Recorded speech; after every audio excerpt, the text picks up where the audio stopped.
you've consistently been at the center of brand transformation, not just in how brands look, but in how they operate and show up across an entire organization. So I'm really looking forward for this conversation. Welcome to Fully Managed. Oh, great. No, looking forward to it too. It'll be nice to chat through some details. Yeah. So just to ground us a bit, your role today sits right at the intersection of product, brand, e-commerce, which means you're shaping not just how the brand is communicated, but how it's experienced end to end. Am I right? Yeah, I think it's a little different to kind of previous roles I've had. But ultimately, this is about what the customer offer is and how they experience it and how they kind of the story we tell to them. So hence why there's physical product design, new product design, is about real life connections and products there. Combined with the commercial side of that, the category management, combined with then the key channels and the brand. So the e-commerce side of things, content, all those different bits there. So yeah, so it's been nice actually particularly the last year, really digging back into new products and being able to look at the full picture rather than just say one part, say like brand only or just e-commerce and bits like that. So yeah, it's been good fun. And like when you step into a role like that, what do you look at first to understand where the brand really stands today? I think it really varies in any situation you're in. I think with MOO, the big thing was that there's a lot of positive transformation going on. We're looking to move into new product areas. We're looking to kind of re-platform, improve the customer experience. And so I think where you begin is like just understand, like in a business full of transformation, is that you have to all of a sudden create different views from a customer point of view, because one half of MOO is what we'd call the core, like it's print business cards in particular, is like 100 million plus revenue business, really, really strong part of MOO. But we're looking, so your lens on that side of the business needs to be completely different as to when you're looking at, right, we're going to double our sticker range, we're going to do this, we're going to introduce new innovation, new products, new physical, branded merch and promotional products. So then all of a sudden you've got to flip to your kind of think about the customers that side. So I suppose the starting point actually is the customer, but just be truthful to yourself, knowing that particularly when you're in transformation, that a lot of customers who don't know you have to go back to startup days almost and think differently. Yeah. And you have spoken about transformation being rooted in insight and data, and a lot of leaders lean heavily on that to drive decisions. But in your experience, have you ever had a moment where the data was pointing clearly in one direction, but your instinct told you something different? Like, how do you navigate that tension? Yeah, I think I've been lucky enough to work with some great insight teams in the past that have like shown me the way. I previously did there was a big piece of data-led work on pricing and the challenges of high-low pricing, but then the challenges of just dropping out of that and shifting your pricing mechanics, And so for my brand work is often not just about the visual or the verbal or that sort of things. It's also about the proposition. And data really in that world is so key. I think I've also been lucky enough to, like, having worked at a place like Wolf Earnings, a brand agency, knowing that when you're genuinely trying to shift to a new area, no matter how much customer research you do, it won't necessarily give you the answer or validate it. You need to kind of take a leap of faith sometimes. I'm not one of those brand purists who's like doesn't believe in customer research and those kind of comments by Steve Jobs and things like that often overused, like customers don't know what they want. I think, but it should be an inform. It shouldn't be a direction, particularly customer research. You should know what you're getting into, but you don't have to take it as gospel. And particularly when you're innovating, it's like just take it with a pinch of salt and use it as a guidance. So yeah, but I suppose your question's like specific examples. Naming's the classic one. Like, people are like, don't want to, like, customer research had never given you a name like Google, right? Like, or any of it, like none of those, but they become synonymous in that. So I think my gut often tells me that you're overthinking it when data's used too much in naming decisions. And I think it can tend to flatten stuff a lot and lead you to not taking risks. So that's the big one to watch out. And working on like product naming and pieces like that, like if you follow the customer, you will end up with the most boring naming architecture you've ever seen. But yeah. That's interesting. And you've led transformations across very different organizations, from telecom to retail to tech. And in most cases, brand change isn't just like a marketing exercise, it's an internal shift. Yeah. So in your experience, when things start to break during a transformation, what tends to go first? Is it the strategy, the execution, the internal alignment? Did you say break? Sorry, as in when it goes wrong, or do you mean? Yeah. Yeah, I think that the big thing I've seen where projects are broken is there's a couple. There's stuff you just can't control. Like I'm not going to name names on this one, but I've worked on one project. It was for around a year and a half, huge investment. It got to the point where I think it was myself and a stakeholder, and then also the creative director from the agency I was working at, were on stage talking to over 300 people, announcing the new brand and those sorts of things. And then a week later, the CEO left, new CEO, whole project shelved, gone. That you can't control, so you shouldn't worry about that, obviously. Yeah. It was a good piece of work, so it wasn't the work, it was just those things, right? A new CEO coming in doesn't necessarily want their name on a rebrand. But I think the big thing that is within your control is when you don't look at the outside of your area, like the big transformation that's going on in a business or announcements or pieces like that. So like I've helped advise clients before who through mergers often is when a new brand comes up. And normally through a merger, there's obviously normally some negative news from redundancies, office closures, things like that. And I've seen it where the plans are literally like, we're going to announce a new brand. We're so excited. This is the big thing. And then like a month later, like, oh, we're going to announce that we're getting rid of 10,000 staff. We're going to, we're going to do this. And you're like, whoa, hang on. Like, do you really like first impression of this new brand, this new merger? Do you really want a month later to be doing that, and that? And also, I trust you that that's the right thing to do. That's not my place to challenge that. But let's just think about the order of things. So I think the first one is like the order of which you do stuff. The other one is when you try and attach a brand project to particularly like a platform change or something like that, which like an agile working philosophy will just move and work in a different way to what I would like. Brand can be done in an agile way, but it's still really a waterfall program, particularly when you've got like full retailers who are changing. So when you try and group it, align too many big transformation projects, it's never going to work. There's always movement. There's always complexity. Yeah. So my other bit of advice is like, just get that order right, but also just watch what you align to, because if you align to something that you can't control, then it's going to break. It's going to delay stuff. Yeah. It's sort of like flowing with structure in a way. Yeah, exactly. And it's just like, I think that those sayings about aiming for perfection, it is a bit of that. Like if you try and align everything perfectly, it just won't work. Whereas actually replatforming the old identity, knowing that the new platform will have the flexibility to embrace the new. And there might be a little bit of extra work, but it takes so much pressure off certain things. Or flip it the other way, right? Get the new brand out of the way on the old platform. Yes, it's wasted work, but then when the new launch, it'll be even better. So it's going in a positive direction. So those sorts of conversations. Yeah, that's interesting.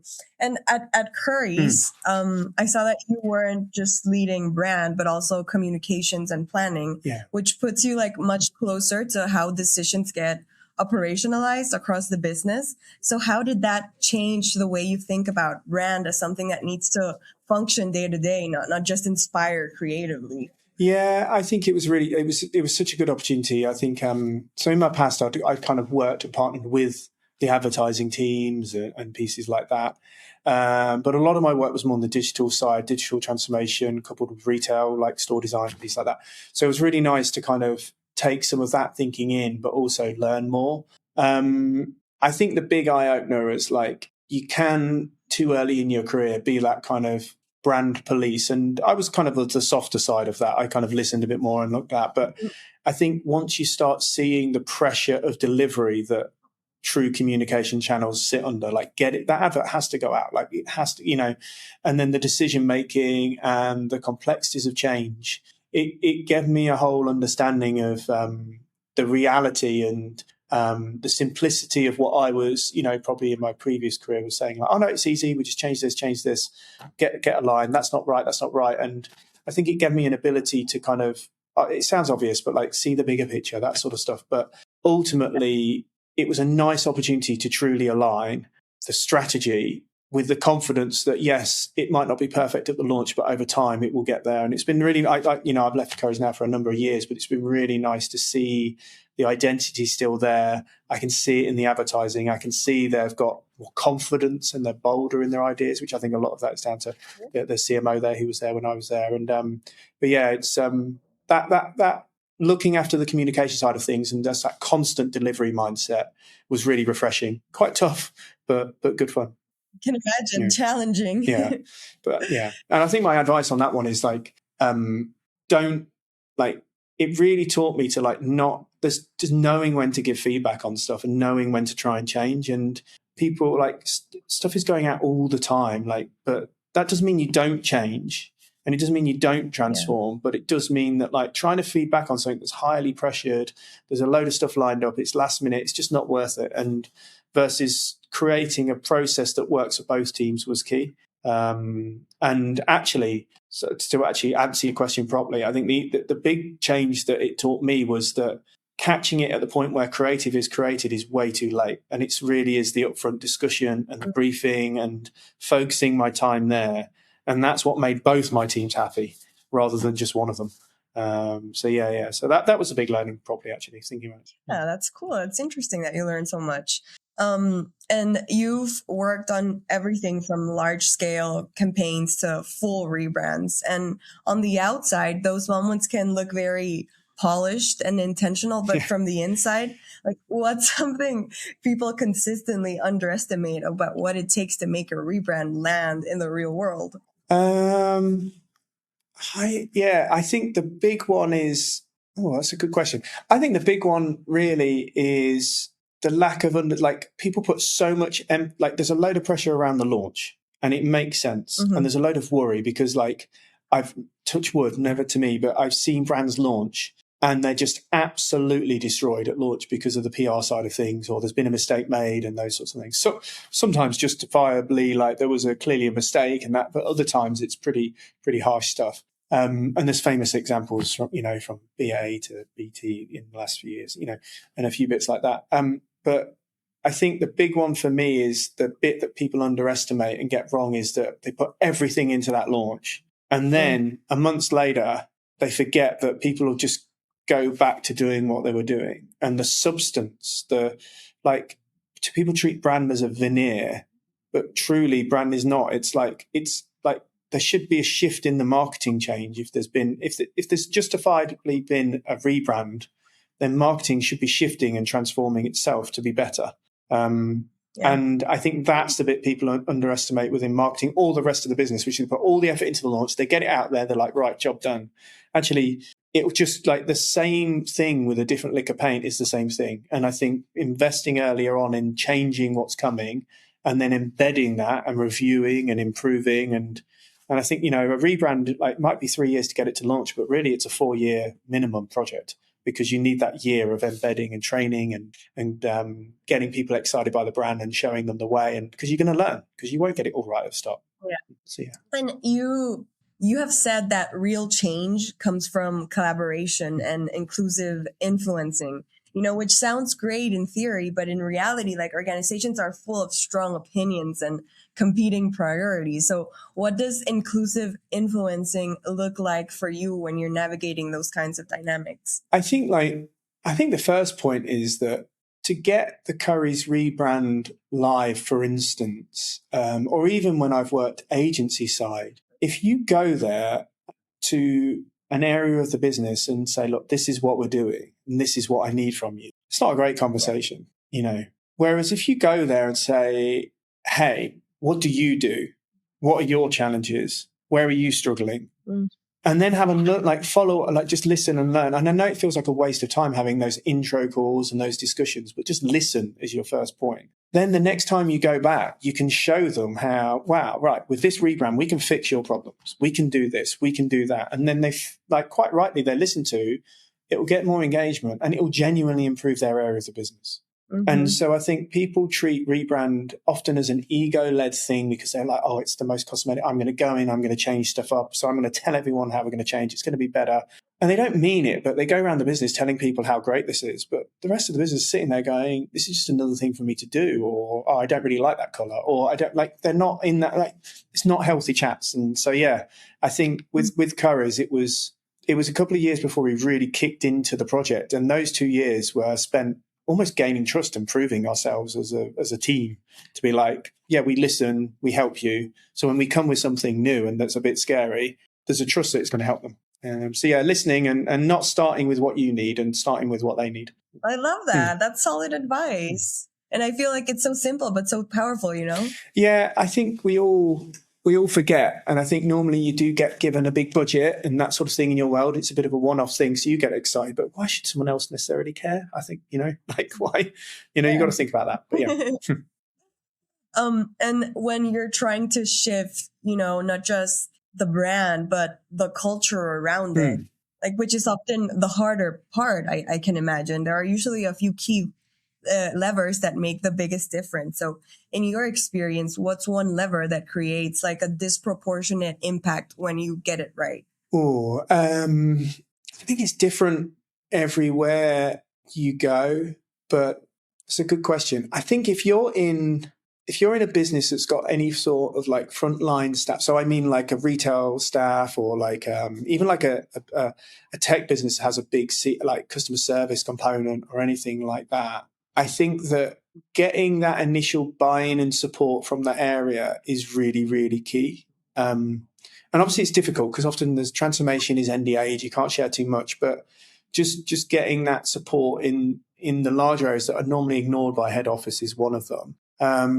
But I also, that's a good question. I think the thing that have the biggest impact internally though is when you kind of, that is a tricky one because I think if there's a merger, I think it's really like, need to know the politics. And I think like if one brand is taking over, if not, and that sort of thing, it's reading the room and doing it right.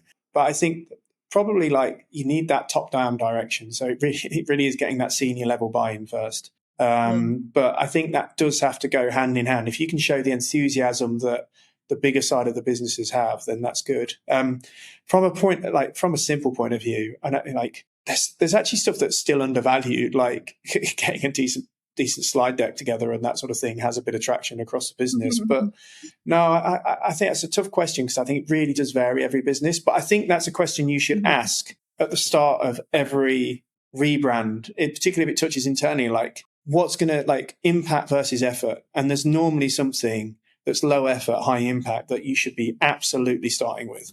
But yeah, I think it changes every business. So I'd ask your good question to every business. And now, like at MOO, you're sitting, like we said, at the intersection of product and brand e-commerce, which is a very different vantage point from a like traditional brand role. I'm sorry. So how does being closer to the product itself change the way you think about storytelling and brand expression? Yeah, I think what's been great is that previously the product, brand, and also category were kind of in separate areas of businesses often, or even in me, it was like that. And I think what's been brilliant is that there's a simplicity to the people thinking of the innovation are working very closely with the category team who are writing the briefs that go into them, but also then go into marketing and look after go to market. So there's more purity of like, this is why this product's special. The flip side of that, though, actually that you can get drawn into like over communication and like over knowing the product and what you care about and what is super exciting. Actually, a customer might not care at all. So I think there's a bit of a danger of like knowing too much detail. But what's good is, I suppose, I'm that one step removed from some of the teams. So so getting that alignment there has been really nice at MOO, having those teams close together. So I think it's that being able to like pinpoint why a customer should care. And I think taking that marketing lens, which is more of a marketing, if you're good at marketing, you kind of, it's that juxtaposition between what's special about you and what a customer needs is the sweet spot. Taking that lens back into new product design, it's like, yeah, but why would a customer care? Why would that? And good product designers do that. but not necessarily look at it from a marketing or PR. And having those debates early on has been really useful. And in fast moving environments, there's always pressure to evolve, whether that's from the market, leadership, performance expectations. How do you distinguish between a brand evolving in a meaningful direction versus just reacting to noise or short-term pressure? It's tricky, particularly when, we're transforming, going into new markets. Are you following the wrong thing? Are you doing that? I think the big thing we've done is laid down principles. And it's not I know some people who spend years on strategy and it's not healthy. And I think it's like strategy and action needs to go hand in hand. But I think having those guardrails, those principles, taking that extra bit of time, keeping it getting them known by new product design is it's across almost every part of the business. So getting people aware of what we're trying to achieve, where we're trying to go to is really, really, really key. Because to your point, when the commercial pressure hits and let's say there's a need to drive a higher volume, you can quickly make some decisions that aren't good for your overall commercial strategy and eat into your margins, all those different things. Sometimes you just got to do it, but as long as you know you're doing it, that's the good thing. So I suppose the second point there is having good clarity of data on things like margins and those sorts of decisions. So when you are making those quick decisions, you can quickly spot where it could be causing problems in the long run and you can change. Yeah. And you have spent a lot of time coaching teams and working closely with agencies through periods of growth and change. So I'm curious, what's a pattern you've noticed in teams that scale creatively in a healthy way versus those that start to lose clarity or momentum? I think the big one for me is so often, I've inherited a couple of teams and you hear that the agency's struggling, they're not great and those sorts of things or various things. And you hear all these, you kind of get everyone kind of moaning at you and then the agency's saying this as well. And I think it's I think from my point of view, being lucky enough to work both agency and client side or however you want to put it, is that you are only as good as your brief. So I think the big thing that I learned very quickly was to say to the team, we're not perfect or nowhere near perfect. So we can't criticize. Now, I'm all open for improvement, maybe changing agencies, doing this. But why don't we shift to getting perfect and then we can really go? Because then you really know the judgment. And I think it's the same in internal teams. There's sometimes frustration, defensiveness, negativity. And it's right, well, you're probably right. But on paper, it kind of looks like we messed up because you've no document here. There's no brief, or that brief's really long. How can you read it? Or it's really short. There's nothing in there, all those different things. So I think the big thing was the consistency where I've seen it getting there is there's an attitudinal thing of I'm going to do the best for them to succeed. And if everyone thinks that way, then when it does go right, it's much more rewarding. And then when it does go wrong, it's very clear, as to why, because, we've done everything we can. It's still gone wrong. We need let's have a good discussion on how we can change that and what needs to change. And then the second thing, I suppose what I'm alluding to is a good brief and a good, I think a really undervalued area is the ability for people, because there's often not really training on this. There is obviously and marketing degrees and things like that, but being able to feedback on creative in a really objective way, but also in a really constructive way is so hard. So I think the other big one is training teams on how to feedback is really, really key. And knowing what good is, because that's really tough, when you're in the thick of it and you've got 5 messages to get out and you're trying to brief a TV advert and it's just a mess. And you just that'll do. You end up with a that'll do attitude. And that's not a great attitude. And we've all been there when we're under pressure, but yeah. Absolutely. And looking across your career, different industries, different types of transformations, I imagine your perspective on brand has evolved quite a bit. So what's one belief about brand or marketing that you've had to unlearn over time? I think when I was super junior, it was probably that consistency is the be all and end all, and what we mean by consistency. And I think, interestingly though, I think there's a very strong period of time where it's gone the other way, where it's no, everyone's acknowledging, and it's quite hard to control across social, across this, across that. It always flips the other way, where people forget the basics, which is we're running an advert to be remembered. So let's, like, first and foremost, it's about awareness often, even if it's lower down the funnel, conversion metrics and that sort of thing. It fundamentally, like, you have to have those brand signals and those kind of key points. And so I think it's that what's been a nice learning along the way is that kind of, at first was like consistency, follow the system, being quite rigid, then that flexibility, but then that understanding of just showing people the benefit of having certain signals within your comms that are consistent, cohesive, I think is a better word. That's been the big learning. Wow. Corin, wow, this has been such an insightful conversation. I feel like I've learned so much in just these 25 minutes that we've been speaking. Thank you so much for taking the time today. Oh, don't be silly. No, it's really been nice it's nice to chat through at the end of the day. So yeah, all good. I really love how you think about brand, not just as something you communicate, but something you build into how a company operates. I think there's a lot here that I know people are going to take away. So I really appreciate you joining me today. No, thank you for having me. It's been great to chat. You've been listening to Fully Managed, brought to you by Penji. Check out the show notes to learn more about today's guest, and to learn more about Penji, the human-first creative subscription service, head over to penji.co. And by the way, if you're still listening, it would mean the absolute world to us if you were to share this podcast with a friend and, of course, subscribe.